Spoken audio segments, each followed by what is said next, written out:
Hello दोस्तों, जैसे आपको पता है हमूराबी टैबलेट एक इवेंट चला रही है exploring district courts of Maharashtra, और इसी सिलसिले में आज हम आए हैं लातूर डिस्ट्रिक्ट कोर्ट में।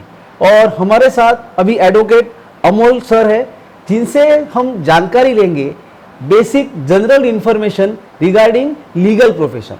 तो अमोल सर, पहले तो आपका बहुत बहुत धन्यवाद कि आपने हमें समय दिया इसके लिए। Thank you very much for calling. Sir, मैं जानना चाहूँगा कि लॉ कॉलेज कहाँ है हमारे लातूर सिटी में? लातूर सिटी का एक पुराना लॉ कॉलेज है सिंस 1970, दयानंद लॉ कॉलेज।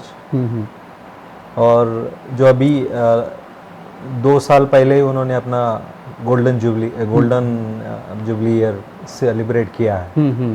वो यहाँ से एक 2 किलोमीटर डिस्टेंस पे है कोर्ट के प्रीमाइसेस से।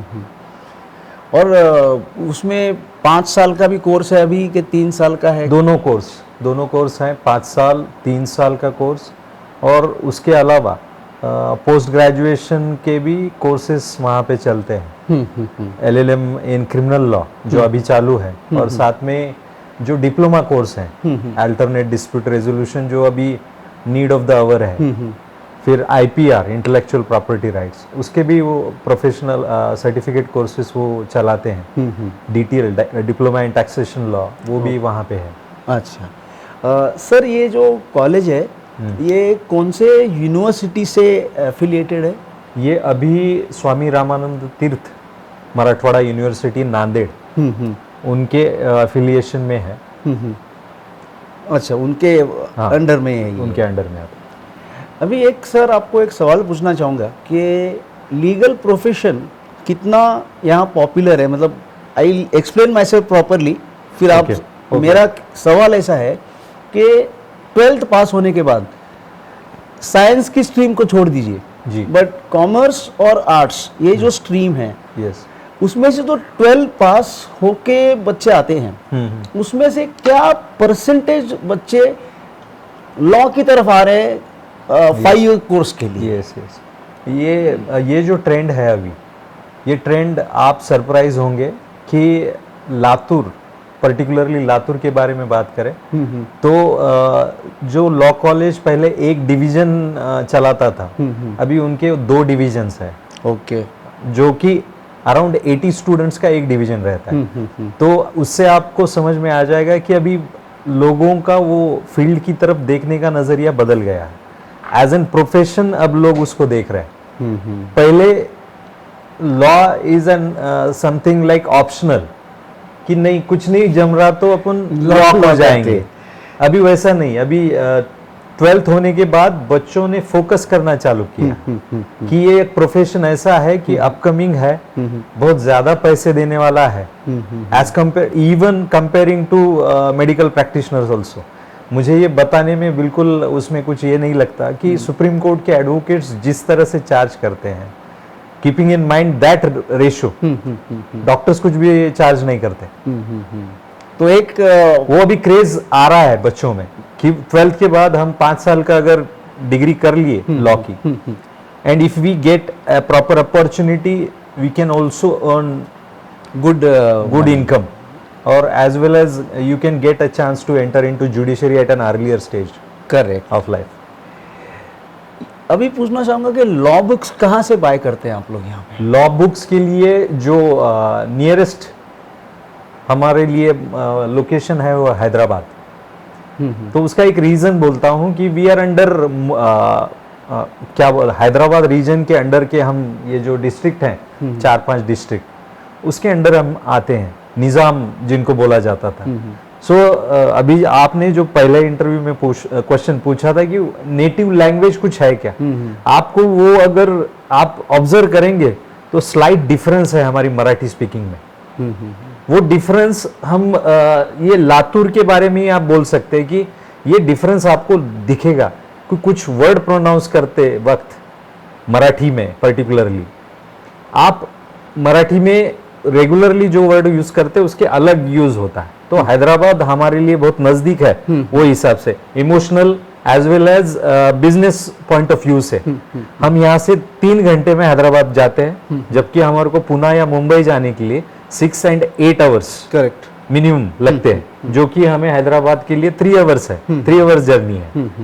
इवन रेलवे से कनेक्टेड है और बाय रूट से रोड से भी बहुत अच्छी तरह से कनेक्टेड है हम। तो उसकी वजह से जो ज्यादातर परचेसिंग होता है लॉ कॉलेज का हो या फिर हमारे बुक्स का भी हो, तो वहीं से हम ज्यादा प्रेफर करते हैं। हैदराबाद से जो बुक्स बेचते हैं, हाँ। उनके साथ आपका ज्यादा इंटरेक्शन होता है। यस। ऑनलाइन बाइंग कितना करते हैं आप? ऑनलाइन बाइंग का ट्रेंड अभी इतना नहीं है।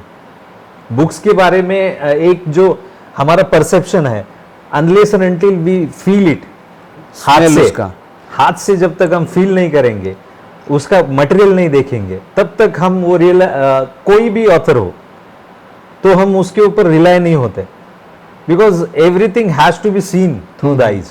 वो एडवोकेट के बारे में तो वो बहुत ही टिपिकल है कि उसको वो पढ़ना ही है कि ये बुक्स में लिखा क्या है, whether it is worthy of purchasing. वो तो उसके लिए तो फिर हम हाथ से ही देखना या ऑनलाइन के बजाय ऑफलाइन ही ज्यादा प्रिफर करते हैं। फिजिकली वो फील लेना रहता है। सर, यहाँ पे जो हमारे बच्चे पास आउट होते हैं जी, उनके लिए कॉरपोरेट अपॉर्चुनिटीज है क्या, ये पूछना चाहूंगा मैं। कॉरपोरेट अपॉर्चुनिटीज है, पर कॉरपोरेट अपॉर्चुनिटीज से ज्यादा मैं बोलूंगा कि कंपनीज और जो फर्म्स है उनका देखने का नजरिया थोड़ा निगेटिव है हमारे बारे में, या पर्टिकुलरली इस रीजन के बारे में। They feel that we are lagging in behind in speaking in English और इन टर्म्स ऑफ नॉलेज, ऐसा उनका देखने का नजरिया है। तो उस वजह से यहाँ पे कोई कॉरपोरेट फर्म नहीं आता कि चलो यहाँ लॉ कॉलेज है, since last 50 years they have been working here, so check whether the students are capable of understanding our requirements. Campus interviews होते हैं, नहीं होते? नहीं होते, नहीं होते नहीं कैंपस होते, इंटरव्यूज नहीं है। ओके, ऑफ कोर्स ये परसेप्शन कहाँ से आता है वो एक इट्स अ डिबेटेबल बात। Yes, yes, but yes, sir. This should not be the way everybody has to look to the profession. Yes sir, yes sir. अभी एक पूछना चाहूँगा कि अभी लॉ प्रैक्टिस में कई सारे ऐसे एक बेसिक डिवीजन हुई है कि कुछ लॉयर्स हैं या कुछ फर्म्स हैं जो सिर्फ लिटिगेशन का काम करते हैं, मतलब कोर्ट में का काम करते हैं, और कुछ लॉयर्स हैं जो सिर्फ नॉन लिटिगेशन वर्क करते हैं, मतलब एडवाइजरी कहो, मर्जर एक्विजिशन कहो, या तो एफडीआई का वर्क जिसको कहते हैं, फॉरेन डायरेक्ट इन्वेस्टमेंट का। तो उस तरह का कोई वर्क अपने यहाँ पे चलता है? बेसिकली एक बात जो आपको और मुझे भी समझ में लेनी चाहिए कि ये डिस्ट्रिक्ट प्लेस है, और डिस्ट्रिक्ट प्लेस रहने की वजह से मर्जर्स एक्विजिशन ये सिर्फ हम पढ़ते हैं, ये प्रैक्टिकल यहाँ नहीं है।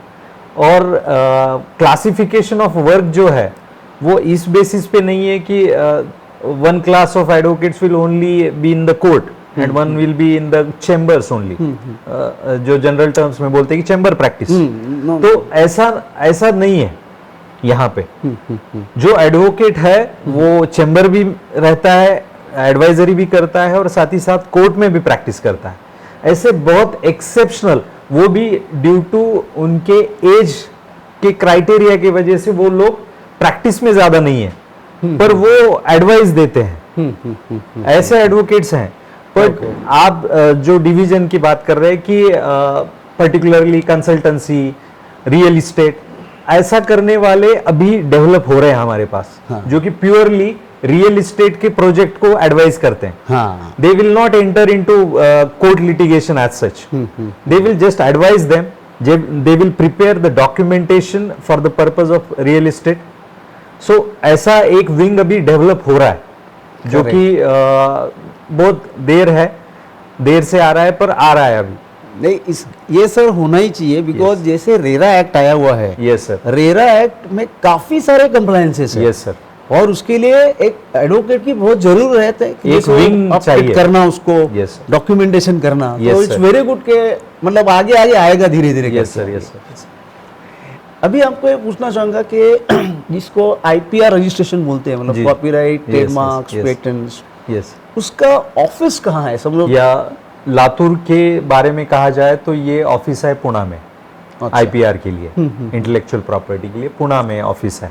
मतलब आपको एप्लीकेशंस पुणे जाके फाइल करने yes sir, yes sir, online भी कर सकते हैं, but we will have to take a follow up by visiting to Pune. Okay, मतलब कोई हियरिंग वगैरह लगा तो यस यस, वी पुणे जाना पड़ता वी विल है। Have to. Okay, similarly sir registrar of companies जो होती है, yes, somebody wants to register a company in Latur city, तो उसका रजिस्टर ऑफ कंपनीज का ऑफिस कहाँ है? Mumbai. ROC Mumbai. Yes sir.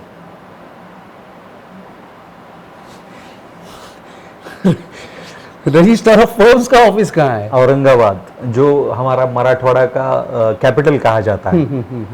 It is 280 odd kilometres from Latur. तो वो वहाँ पे registrar of firms, partnership firms, limited liability Correct, partnership हाँ, फर्म्स, तो उसका रजिस्ट्रार ऑफ फर्म्स का ऑफिस वहाँ है। अच्छा सर, चैरिटी कमिश्नर का ऑफिस लातूर में है? यस, जॉइंट चैरिटी कमिश्नर जिन्हें कहा जाता है, वो ऑफिस लातूर में है। And this office covers 3 districts, Latur, Beed and Osmanabad. Earlier Solapur was also attached, but they took offense in coming to Latur, so they requested for different office. no, they get attached themselves to Pune। Okay, तो अच्छा। लातूर और बीड और उस्मानाबाद के लिए यहाँ joint charity commissioner office है, जहाँ पे चैरिटी से रिलेटेड जो इश्यूज हैं, correct correct, trust, Maharashtra public trust act के अंडर के जो इश्यूज हैं, उसके लिए 1 joint charity commissioner, 1 deputy charity commissioner, 2 assistant charity commissioner यहाँ पे है। ये कहाँ बैठते हैं ये सर? ये अंबेजोगाई रोड पे पड़ीले कॉम्प्लेक्स में एक उनका रेंटेड प्रीमाइसेस है, और बहुत जल्दी ही विद इन नेक्स्ट 3-4 मंथ्स वो उनके खुद के प्रीमाइसेस में शिफ्ट होगा। ओके, वो कहाँ पे होगा सर? वो ओल्ड कलेक्ट्रेट शिवाजी चौक। ओके, मतलब सिटी में आ जाएगा पूरा? यस सर, पहले यहाँ से हार्डली 1 किलोमीटर के डिस्टेंस पे है अभी रेंटेड प्रीमाइसेस, Okay. तो अभी वो हमारे लिए एक 10 मिनट्स के डिस्टेंस पे आ जाएगा। ओके सर, मुझे ये जानना है कि आर्बिट्रेशन का work in litigation matters, Yes. मतलब एज ए ADR नहीं बोल रहा हूँ मैं, लेकिन Yes, yes, commercial yes. Litigation, Exclusive, exclusive. Arbitration work कितना चलता है हमारे लातूर में? आर्बिट्रेशन का जो इशू है वो आप बोल सकते हैं कि this subject matter for Latur और for rural area, it is exclusively with the banks. Banks ही यूज कर रहे हैं आर्बिट्रेशन अभी। प्राइवेट बैंक्स हो, जो श्रीराम फाइनेंस वगैरह, ये जो लोग हैं वो आर्बिट्रेशन क्लॉजेस अपने एग्रीमेंट में डालते हैं और इन्वोक करते हैं। साथ ही साथ कुछ कोऑपरेटिव बैंक्स ही हैं जो कि आर्बिट्रेशन के थ्रू उनके डिस्प्यूट रिजॉल्व करते हैं। ओके, तो in general they are restricted to financial matters only. Commercial matters के बारे में अभी उतना आर्बिट्रेशन का नहीं है। अच्छा, मतलब एक्सेप्शनली आप बोल सकते हैं कि एक या 2 मैटर्स ही आते हैं, और प्रॉब्लम क्या है कि अपॉइंटमेंट ऑफ आर्बिट्रेटर के बारे में we will have to approach honourable high court, so that will not be here, that will be at Aurangabad, because bench Aurangabad under whose jurisdiction Latur comes, तो वहां पे वो होता है। तो सेक्शन 9 का पिटीशन यहाँ डिस्ट्रिक्ट कोर्ट में फाइल हो सकता है if we want to have any interim protection. तो सेक्शन 9 के अंडर के पिटीशन यहाँ पे दाखिल होते हैं, पर वो इतने सारे नहीं है। एक्सेप्शनली 2 या 3 साल भर में दाखिल हो जाएंगे या नहीं भी होंगे। ओके, ऐसा है। ग्रेजुअली जैसे कमर्शियलाइजेशन होते जाएगा, it will start coming. Yes sir, yes sir, yes sir, family court, independent family court? Yes sir, independent family court है यहाँ पे, और बहुत अच्छी तरह काम भी कर रहा है। अच्छा, अब ये कोई रिस्पेक्ट की बात नहीं हो सकती कि या प्राउड फील करने की बात नहीं हो सकती कि we have a separate family court, because it will indicate another aspect of our life कि not everything is good in family life. Social structure को डिस्टर्ब करने वाली चीज है वो। तो उसकी वजह से family court, I will not say it is a proud moment for me, because if a separate family court is coming, then it will be an alarming situation for a society that you are having more disputes relating to husband and wife. Correct. अभी consumer forum हमारे यहाँ है लातूर में? जी sir. वो कहाँ है? Latur district consumer redressal commission, जो अभी नया जो कंज्यूमर प्रोटेक्शन एक्ट आ गया उसकी वजह से उसका टाइटल चेंज हो गया, तो उसको कमीशन कहा गया है अभी, और वो खुद के प्रीमाइसेस में यहाँ ओल्ड कलेक्ट्रेट में ही है। अच्छा। जो रेगुलरली हियरिंग लेता है और उनका भी वर्क बहुत अच्छा है। अच्छा। वो उसके बारे में कि एक आप बोल सकते हैं कि कंज्यूमर को एक कॉन्फिडेंस या एक प्रोटेक्शन देता है कि जो अनप्रैक्टिकल चीज़ें हैं या अपन अनइथिकल चीज़ें बोलते हैं वैसे चीज़ें नहीं होना चाहिए सोसाइटी में, तो उसके लिए that forum is working. Sir rent act का कोर्ट है क्या अलग से? नहीं सर, रेंट एक्ट का कोर्ट अलग से नहीं है। महाराष्ट्र रेंट कंट्रोल एक्ट के अंडर सिविल जज junior division has been empowered to deal with rent control, rent related dispute between tenant and owner। वो एक पीरियड था कि जब बहुत सारा लिटिगेशन था इसके बारे में, but with the passage of time now we are seeing very less litigation in regard with Maharashtra rent control act. Okay. Very जो मैं प्रैक्टिस शुरुआत किया था तब का पोजीशन और आज का पोजीशन देखा जाए तो बहुत बड़ा चेंज है, मतलब रिड्यूस हुआ है, बहुत ज्यादा रिड्यूस हो गया, इतना लिटिगेशन अब रहा ही नहीं है। Okay, good. Sir motor accident claim tribunal independent court है या चार्ज दिया हुआ है? इंडिपेंडेंट कोर्ट नहीं है, तो वो चार्ज है additional district and session court, उनको वो रिकग्निशन है member motor accident claim tribunal, तो वो कॉम्पिटेंट है ये मैटर्स चलाने के लिए। ओके। सर लेबर कोर्ट कहाँ है? लेबर कोर्ट यहाँ से एक 2 मिनट के डिस्टेंस पे, वॉकिंग डिस्टेंस पे लेबर कोर्ट और इंडस्ट्रियल कोर्ट, तो वो है यहाँ पे। लेबर कोर्ट के लिए जुरिस्डिक्शन है लातूर डिस्ट्रिक्ट और उस्मानाबाद, लातूर उस्मानाबाद, ये 2 डिस्ट्रिक्ट के लिए लेबर कोर्ट है। इंडस्ट्रियल कोर्ट जिसे हम कहते हैं कि अगर जनरल कोर्ट की डेफिनेशन में कहा जाए कि जैसा अपीलेट कोर्ट है डिस्ट्रिक्ट कोर्ट, वैसा ही अपीलेट कोर्ट इंडस्ट्रियल कोर्ट यहाँ पे है, वो भी लातूर और लातूर और उस्मानाबाद के लिए। तो उनका जुरिस्डिक्शन अलग अलग है। Maharashtra recognition of trade unions and prevention of unfair labour practices है, इंडस्ट्रियल डिस्प्यूट है, मिनिमम वेजेस है, पेमेंट ऑफ वेजेस है, पेमेंट ऑफ बोनस एक्ट है, वो जुरिस्डिक्शन लेबर कोर्ट और इंडस्ट्रियल कोर्ट को दिया गया है।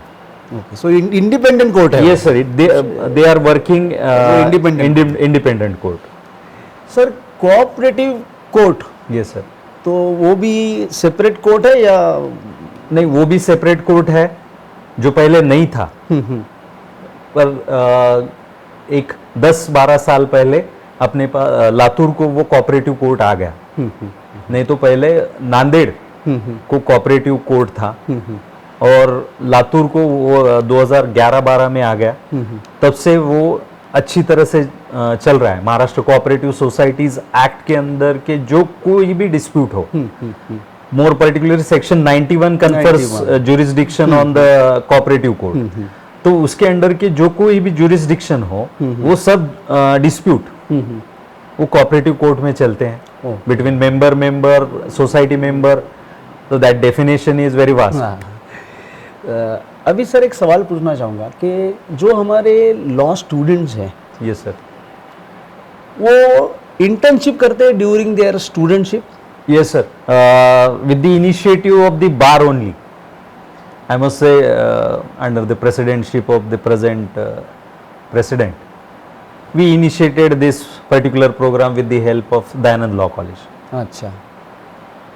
इंटर्नशिप के लिए हमने सीनियर एडवोकेट्स को पूछा, उन्होंने भी हमारी रिक्वेस्ट एक्सेप्ट की, और बहुत सारे जूनियर्स इन द सेंस कि वो जो लॉ की पढ़ाई कर रहे हैं वो लोग अभी यहाँ पे आपको दिखेंगे, वो दिख रहे हैं अभी कि सीनियर एडवोकेट्स के पास कि वो लोग जा रहे हैं। ओके, तो इंटर्नशिप कर रहे हैं। Very good. यस सर, बहुत अच्छा। एक आखिरी सवाल पे आऊँगा, सिंस आप प्रोफेसर भी हो, क्या आपको सर ऐसा लगता है कि जिस तरह का भी लॉ की शिक्षा दी जा रही है, yes sir, of course it is increasing day by day, Yes, sir. लेकिन इसमें ज़्यादा से ज़्यादा प्रैक्टिकल ट्रेनिंग सिखाया जाए हमारे बच्चों को, ताकि वो कुछ ज़्यादा ही थोड़े सक्षम हो जब वो प्रैक्टिस में आते हैं। Yes sir, yes sir. मैं उसका आंसर ये इसमें दूंगा कि ये टू फोल्ड क्वेश्चन है। आप ऐसा नहीं बोल सकते कि theoretical knowledge will not play an important role. 100%। It will play an important role. और मैं कहता हूं कि और किसी सब्जेक्ट से ज्यादा law is evolving subject. Yes. We are coming across with many aspects which we are unknown to us. अगर 15 साल पहले, 10 साल पहले साइबर क्राइम के बारे में कोई सोच रहा भी नहीं था। We were not talking about fraud. The fraud in our mind at that juncture of time, fraud made by a person with us in physical form, but now we are talking about fraud through internet. तो ये सब aspect जो है, तो उसका knowledge भी मुझे चाहिए। तो उसके लिए I have to gain knowledge through teaching, वो भी उतना ही जरूरी है। एट द सेम टाइम मुझे अगर उसका प्रैक्टिकल एक्सपोजर ही नहीं है, कि आदमी को सिर्फ क्लास में बिठा के स्विमिंग को कैसा करना है वो सिखाने का जरिया नहीं हो सकता।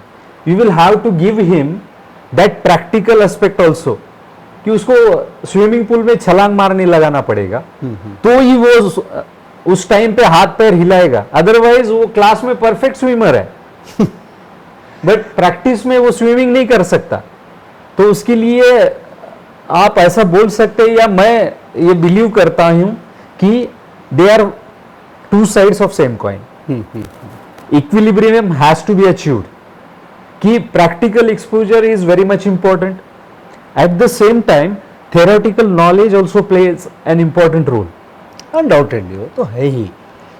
So how to apply that knowledge will be available for you in practice. But at least I should have some knowledge. Then only I can talk about application of it. यहाँ कुछ भी नहीं है और मैं घुस गया, it will play no role. Rather, it will create much of a chaos Correct. in the society as well as in the system. Correct. तो अमोल सर, आपका बहुत बहुत धन्यवाद कि आपने बहुत बढ़िया और अच्छी इन्फॉर्मेशन हमें दी Thank और you. आपका समय हमारे लिए दिया, इसके लिए बहुत बहुत धन्यवाद। Thank you very much. Thank you very much for calling me and treating me that I am some source person, which I do not feel like that I am a source person, but even then, whatever I could be able to give you or information, I am thankful for that. Thank you, Thank you sir. very much.